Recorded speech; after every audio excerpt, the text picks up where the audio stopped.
যে জিনিসটা very important সেটি হচ্ছে যে বন্দর আমাদের আসলে মূল অর্থনৈতিক চালিকা শক্তি।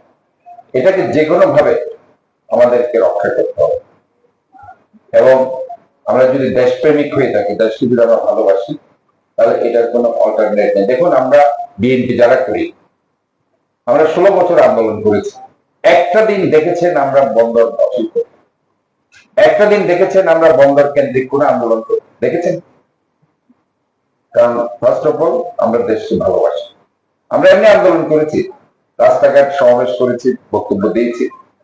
মহিউদ্দিন চৌধুরী এক সময় কথায় কথায় বন্দর দখল করে দিন।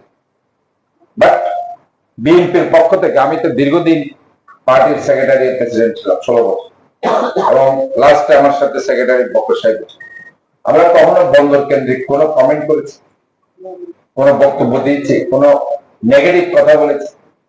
বলিনি। কারণ আমরা জানি এটা এটা হচ্ছে মূল চালিকা শক্তি।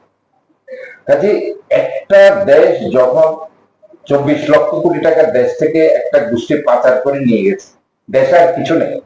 আমি সামান্য আমার এই যে সিটি কর্পোরেশনে আমি গতকালকে বলেছি মন্ত্রী উপদেষ্টার সামনে, 1600 কিলোমিটার আমার নালা খাল আছে, যেগুলো আমার পরিষ্কার করতে হবে। আমি 100 কোটি টাকা বরাদ্দ চেয়েছি, 5 কোটি টাকা দিতে পারে না। 5 কোটি টাকা এখনো বরাদ্দ দিতে পারবে, বলেছে দিবে, দিতে পারবে। আমার নিজের তহবিল থেকে আমি খরচ করছি, যেগুলো আমি হোল্ডিং ট্যাক্স আপনাদের কাছ থেকে, যেটাকে আমি কর্মচারীদের জন্য মাসে 32 কোটি টাকা খরচ সেটা। কাজে সবাইকে মিলে দেশটাকে বাঁচাতে হবে। আমি জানি যে আপনাদের এই দাবি অনেক যৌক্তিক এবং এই ব্যাপারে আমরা সবাই সহনশীল, আমরা সবাই সংবেদনশীল, আমরা সবাই একমত আছি।